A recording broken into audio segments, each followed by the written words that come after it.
Ladies and gentlemen, welcome to a realm where reality intertwines with the inexplicable, where the boundaries of reason dissolve into the shadows of uncertainty. Welcome to the political twilight zone. I am your guide through this enigmatic labyrinth, where politics and power take on life of their own.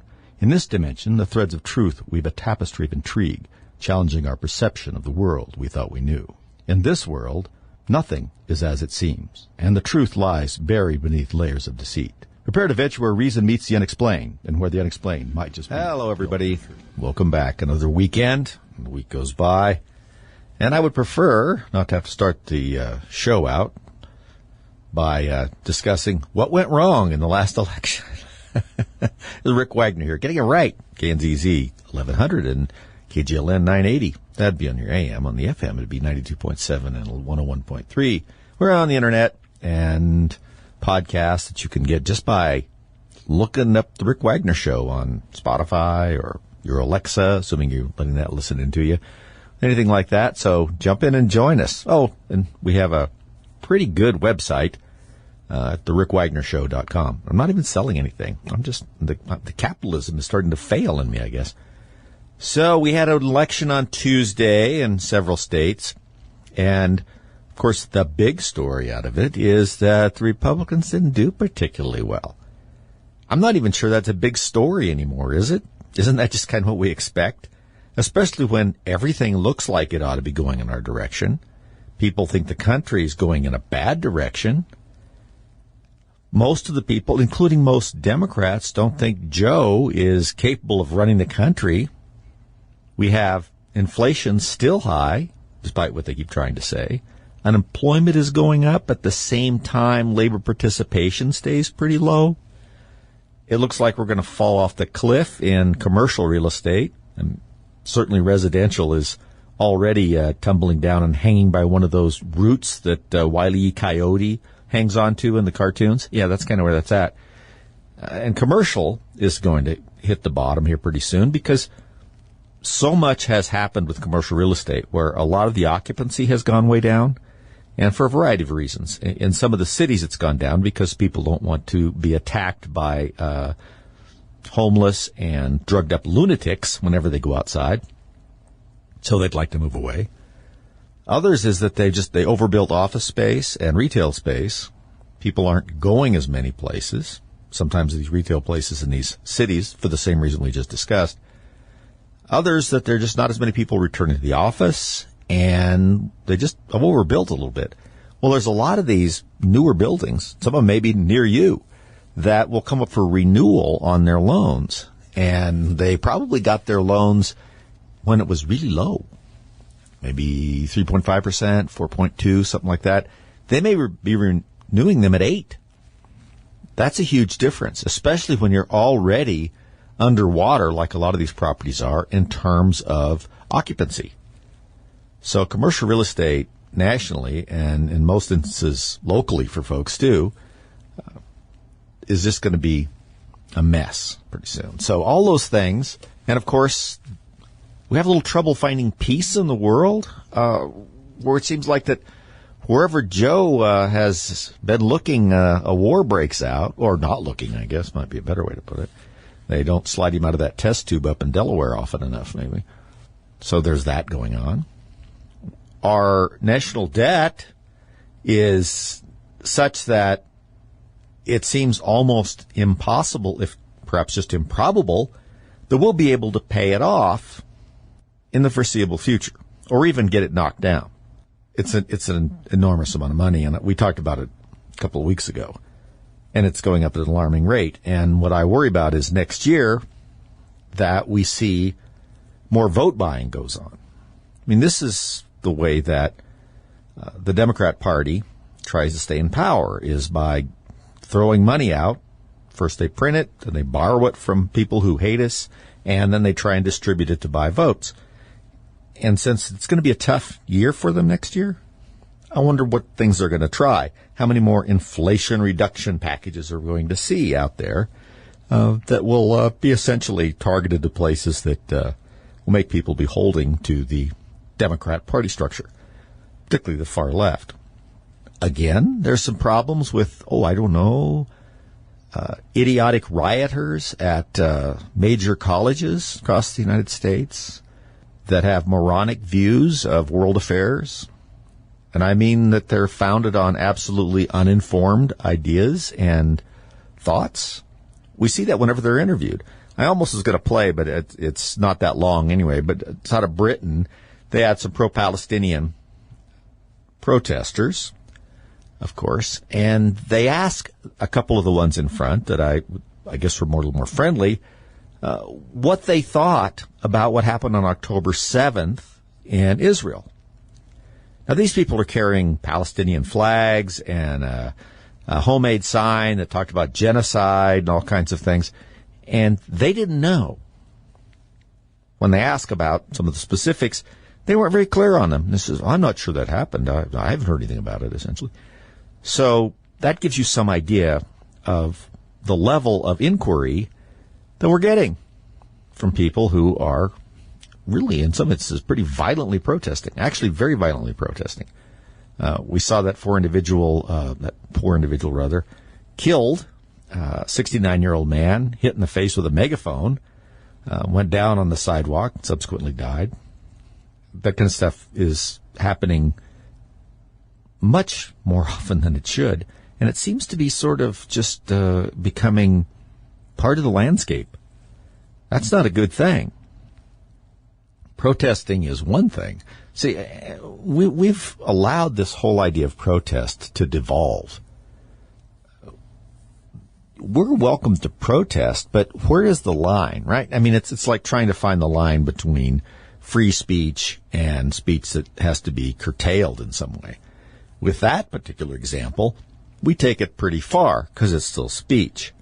When you get into behavior that we classify as speech, remember there are several types of behavior that we've decided are speech. And for instance, in movies, the depiction of certain things is representative speech, things like that, even though it may not, in fact, be verbal per se.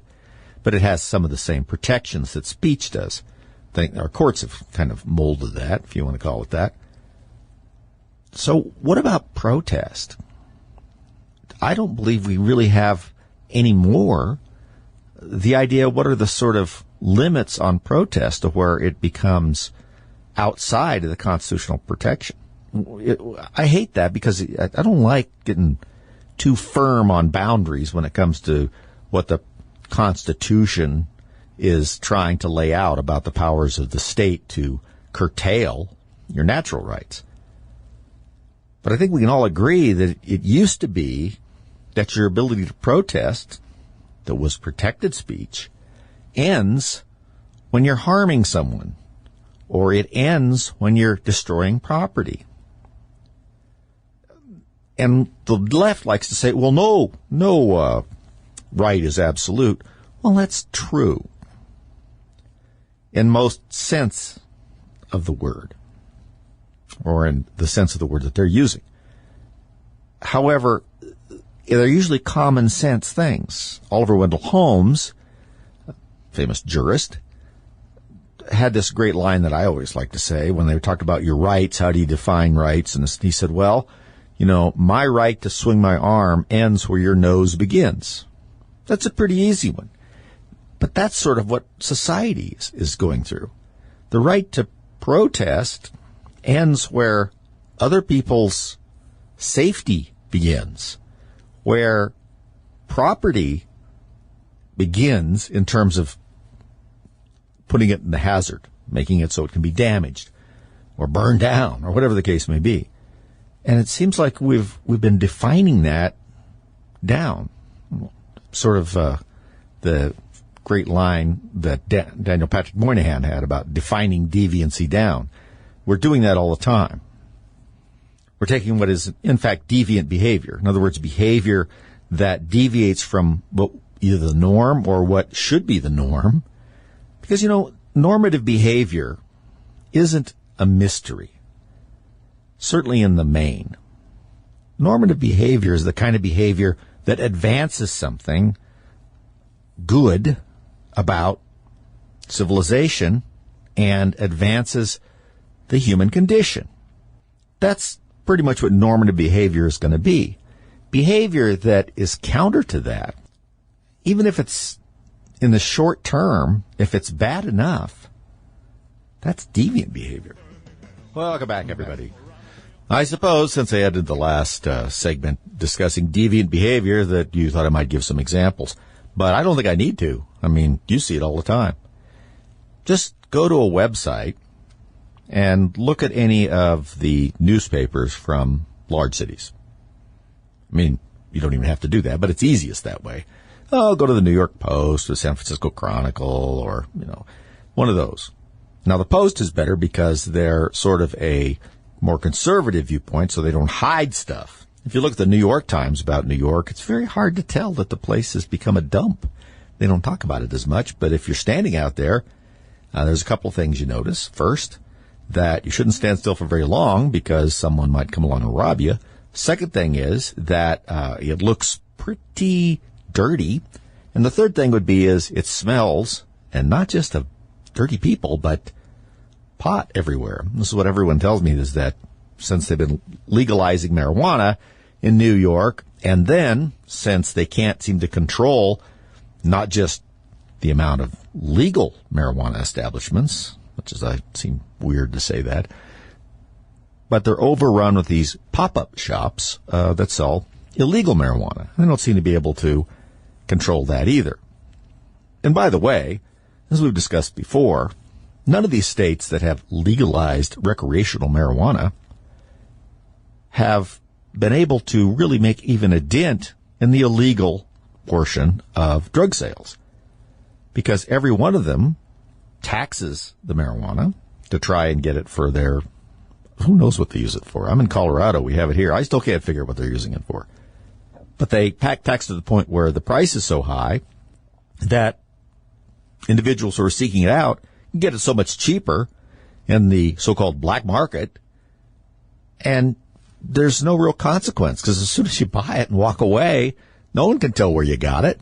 Is that legal or illegal marijuana? I don't know. How can you tell the difference? Well, is it green? And,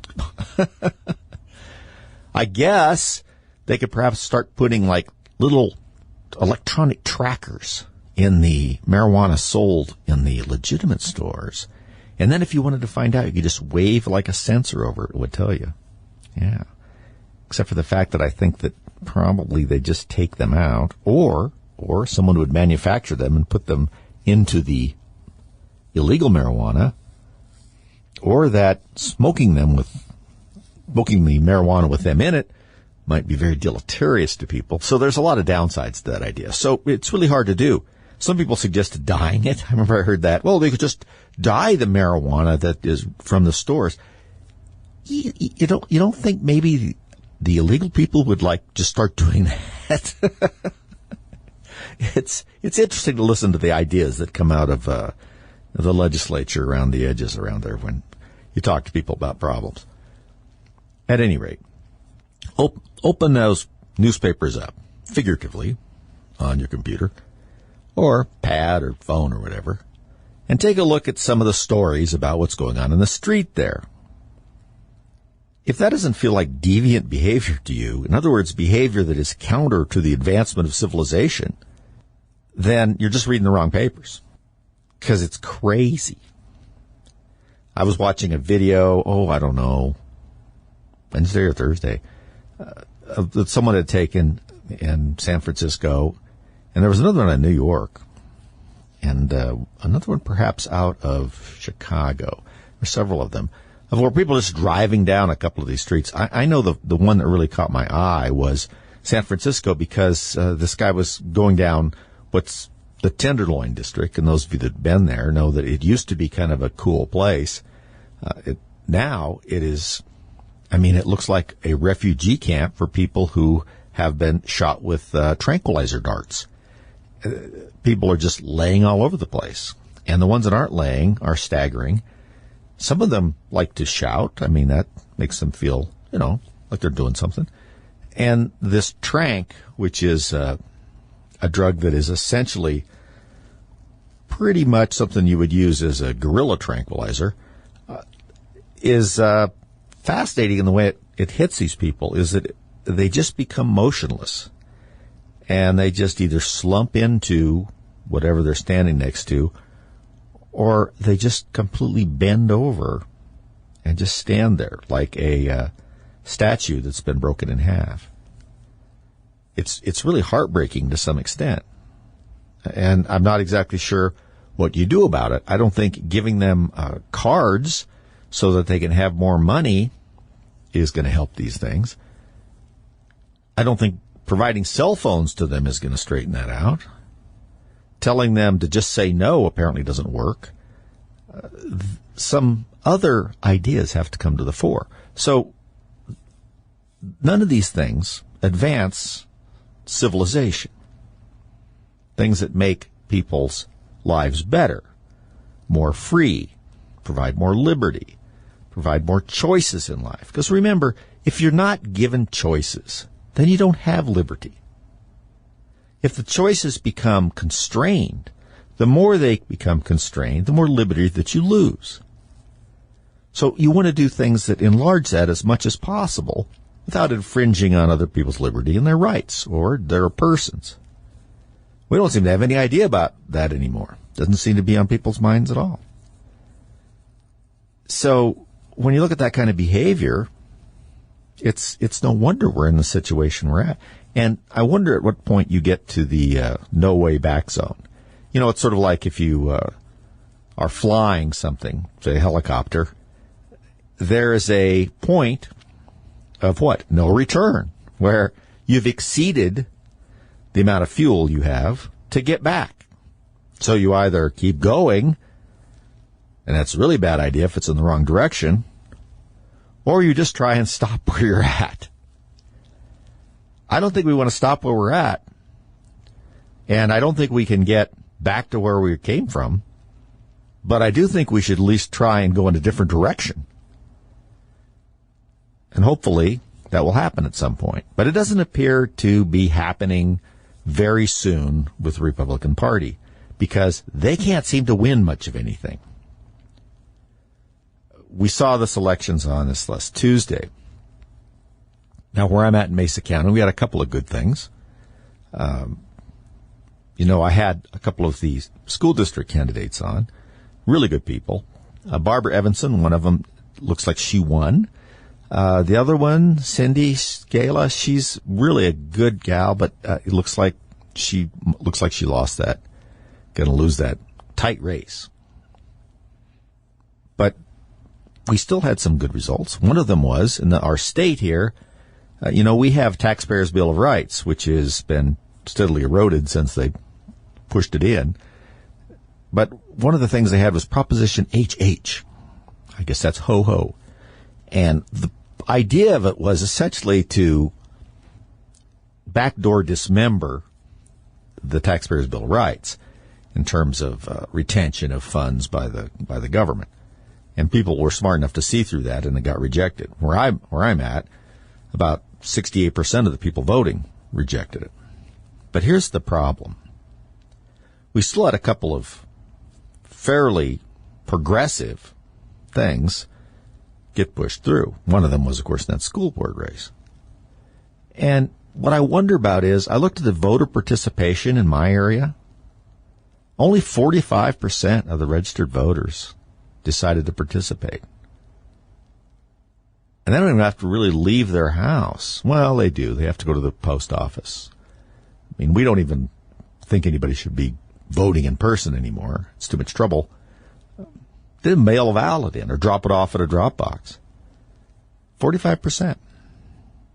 Now, the way things are going nationally and in many cases locally, you would think people would show up. But it doesn't appear to be the case. I got a lot of emails from our local Republican Party because they were able to track how many Republicans had returned ballots and stuff like that. And a lot of Republicans just didn't. And I know a lot of the Republicans are actually conservatives. They just didn't get around to it.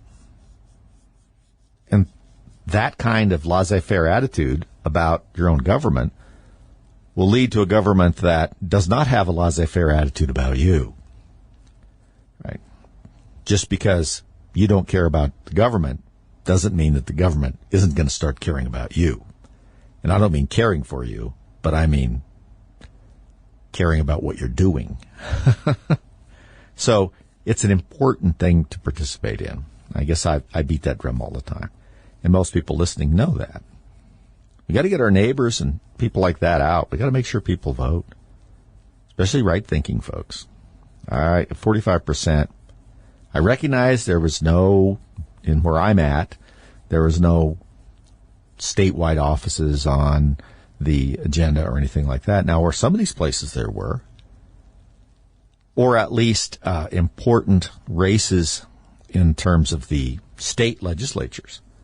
And, of course, let's look at what happened in Virginia. They actually lost seats. They had a small majority of Republicans in the House of Delegates, which is like the House of Representatives on a state's level, and they lost that. Whereas Youngkin, the governor out there, thought there was a chance they could actually keep that and flip the Senate, which was Democrat. That didn't happen either. As a matter of fact, the woman out there that was making porn, that was running, barely lost. Hi, everybody. I did not forget that it is Veterans Day, and I want to take this segment to talk a little about it. A little Boogie Woogie Bugle Boy from World War II. But and I was originally going to try and find something from World War I where Veterans Day sort of did originate. But I found like that's a long way to Tipperary, which is a great song, and a couple things like that.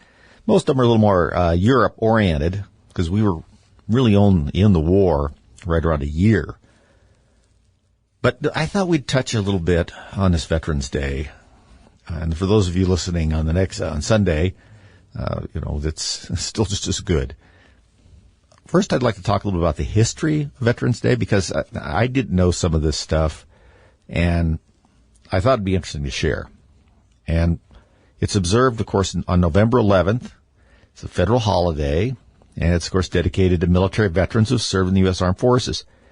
The history of it dates back to the end of World War I, of course, known as the Great War, or the War to End War, if you remember that. The hostilities of World War I, they ended with the Armistice of Campaign, which took effect on the 11th hour of the 11th day of the 11th month of 1918. Now, originally, this day was commemorated as Armistice Day, and beginning in 1918, honored the veterans of World War I. In 1938, it became a national holiday.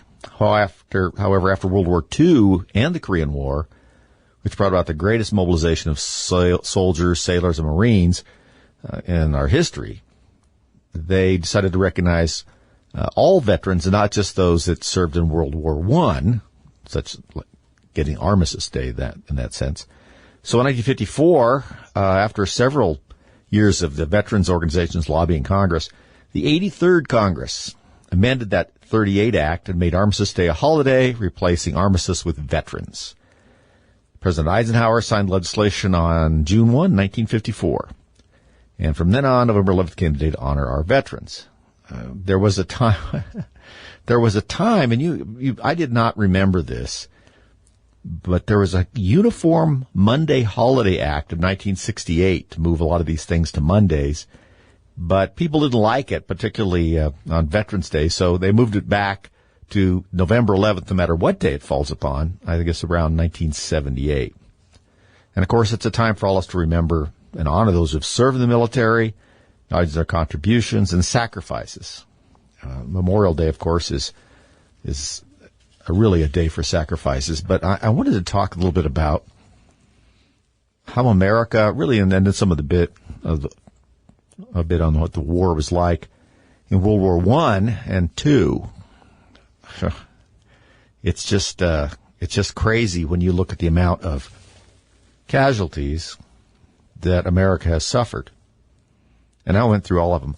In World War I, where we were only really at war for about a year, we lost 53,400 military personnel. This isn't casualties, which includes wounded and killed in action. This is just killed in action. In World War II, we lost around 291,500. Look at that. Think of that. That was in 4 years, a little over 4 years. Korean War, we lost 33,700 or so. That was over 2.5, really 3 years. During the Vietnam period, we lost 47,434 military personnel. In the Gulf War, that was 90 to 91, we lost 147. In Afghanistan, and this is a little hard to put together, but approximately 2,300 right in there. And in Iraq, we lost around 3,900.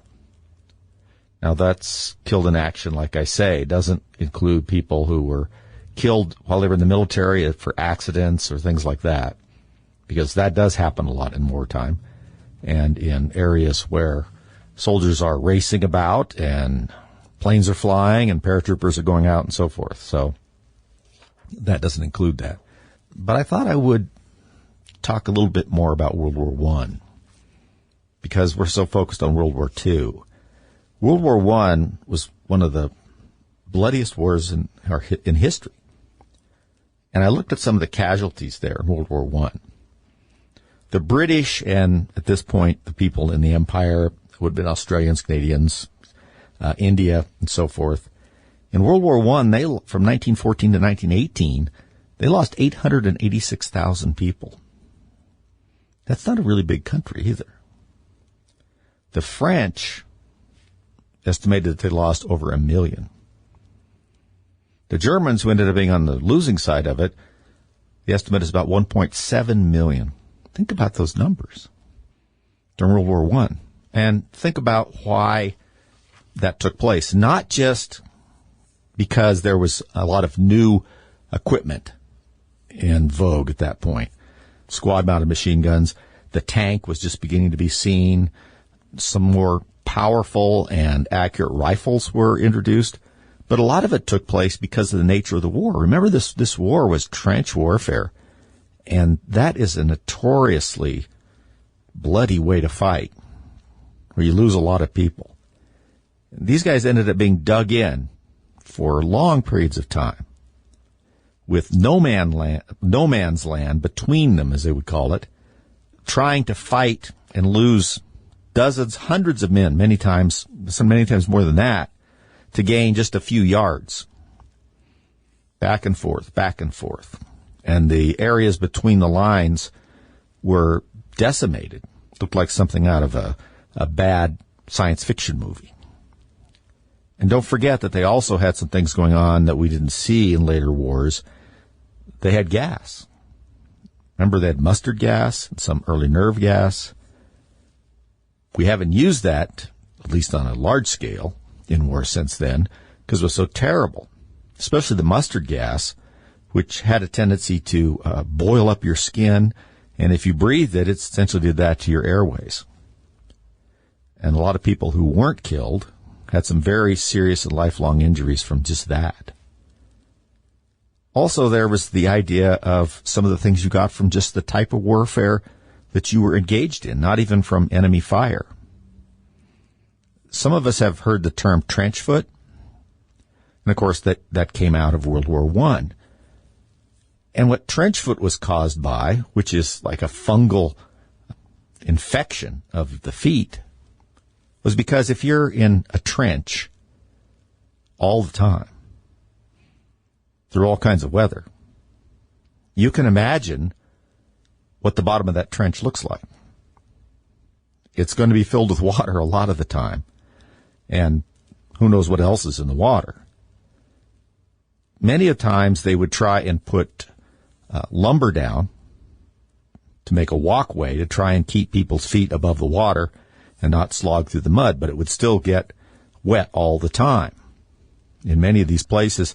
And so the shoes and socks of these men would become so saturated for so long that they would get this fungal infection. And it was very serious. And a lot of other things just from the type of warfare it was. And then the sort of headlong charges that people would do to try and gain some ground, right? Jumping up, going over the top, boys, as they would say, out of the trench and try and cross the no man's land and take that other trench from the opponents. And, of course, you're running across open ground trying to make that happen. And the other side is obviously dug in. They're in trenches. Their weapons are ready. There was machine guns at the time. Some of them were liquid-cooled and so forth. But it was terrible. And you can see how this happened. And it went on and on and on. The casualties were really unbelievable when you look at them. As a matter of fact, if you take just killed, once again, not casualties, but people who were killed, when you throw in the civilians who were killed as part of this military effort in the First World War, about 20 million. 20 million, and that's everybody. Military deaths and civilian deaths. 20 million people. A little over 4 years. I don't think we can even imagine that now. We just have, no clue of that kind of grinding, dangerous, killing warfare. So that's where Veterans Day came from. Just so you know. That was who they were trying to honor, and our participation in it was just enough to put things over the edge for the Allies. And we sent people over there. Remember the Doughboys, as they were called? And it was not great for them because our equipment wasn't particularly good. Also, our uniforms weren't really made for some of the conditions on the battlefield, heavy wool and things like that. But they performed admirably. If you want to see an interesting movie about it, if you haven't already, you might see Sergeant York, which is based on a very inspiring and true story. And I'm trying to remember. I know who played Sergeant York. It's just right on the tip of my tongue. He was also in so many other things. It'll come to me. I wanted to say Randolph Scott, and that isn't true. That isn't close. But it will come to me. Many of you are probably shouting at the radio because you know that. That's a great movie about it. And of course, there's some other movies like All Quiet on the Western Front, stuff like that. But I just think it's important to think about the kind of sacrifice people made and the just kind of frightening day-to-day life that a lot of these guys had to live, and really not having any idea if tomorrow was going to bring their own death, serious injury, and there's so many ways to get injured. So Veterans Day is a good day to think about that. There's a parade on Saturday here, downtown Grand Junction where I'm at. Many of you have parades as well in your areas. And the weather's not bad, at least where I'm at. I never know where people are listening on the internet or on the podcast, but so you can get out, take a look, and let people know that you remember and that it's close to your heart, because we have a real crisis in what's going on in the military in the United States now. We've talked about it before. They're having a very difficult time meeting their recruiting standards, or rather, allotted amounts. And they've been trying to lower standards and do all sorts of things to get people in, which is not the way you want to run your military. And they're having trouble getting it. And some of them, they're not getting it. The Marines right now, who, by the way, I'd like to wish a happy birthday belatedly, the 248th birthday of the United States Marine Corps was on November 10th. So let's acknowledge that. But the Marines are the only ones right now that are getting close to their recruitment goals. And I think at some point those might fall out. One of the reasons, of course, is that parents are not as apt to want to send their kids into the military because they're not sure that they're being used properly. No one wants to think that you send your sons and daughters into a situation where they're being put in dangerous situations cavalierly.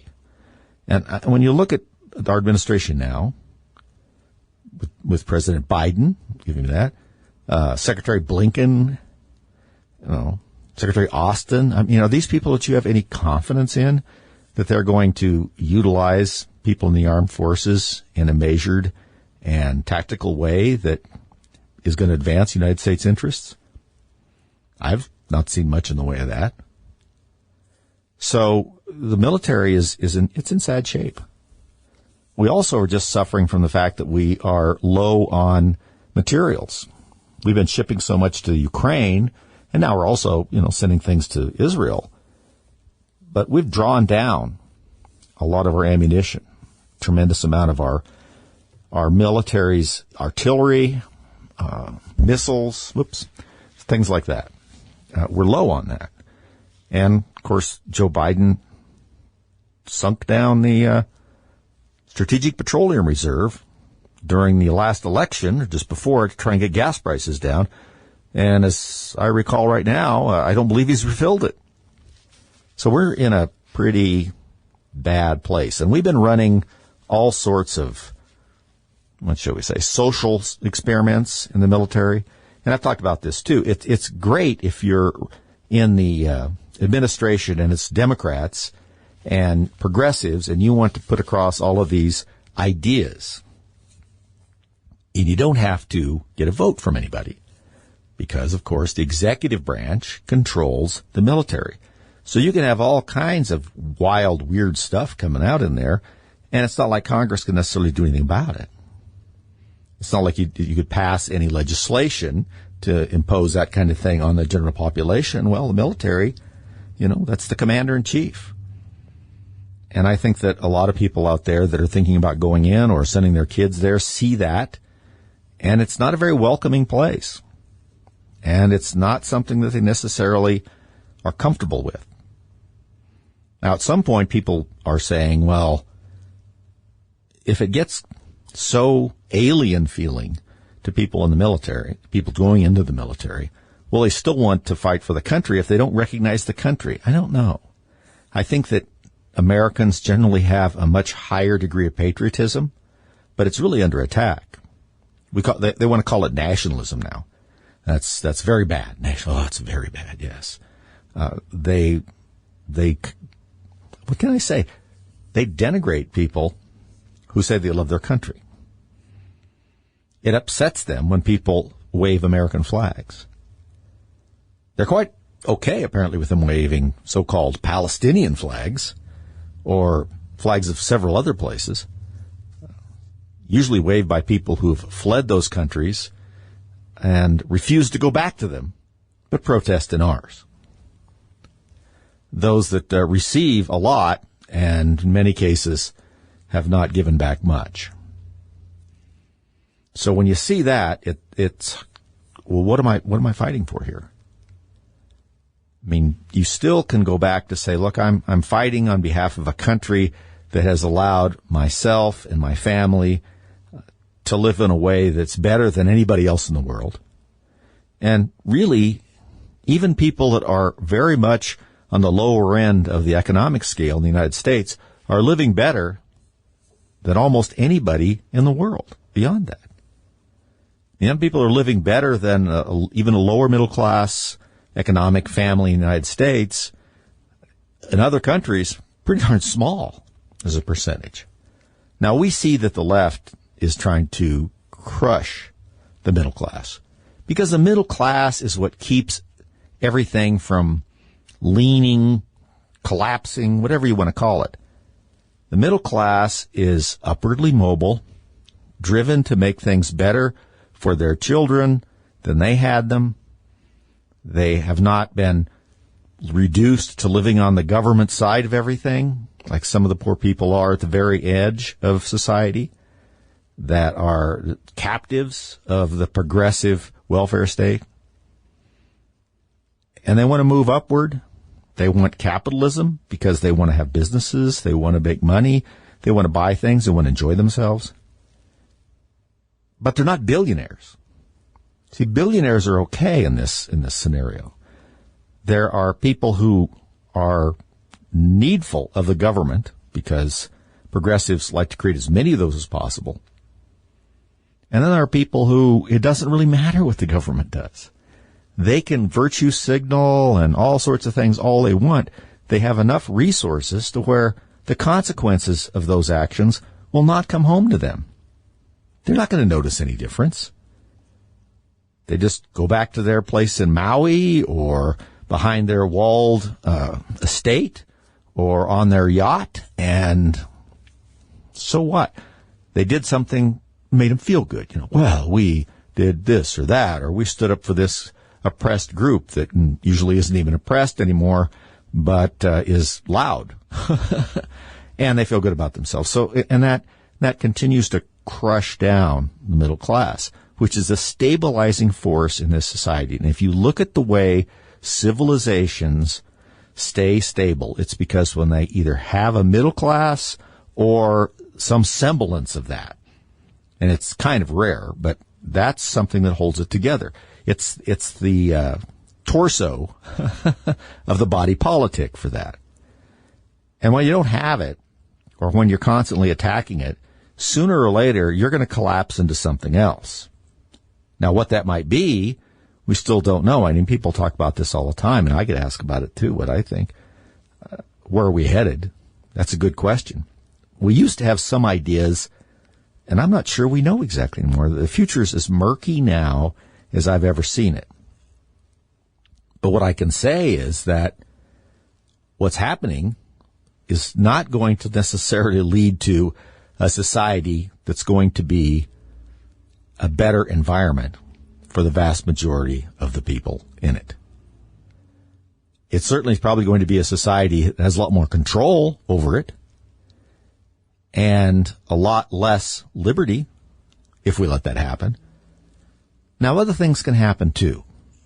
I mean, we can have a resurgence of patriotism and adherence to the Constitution, which is still probably the greatest document forged by any political leaders in history.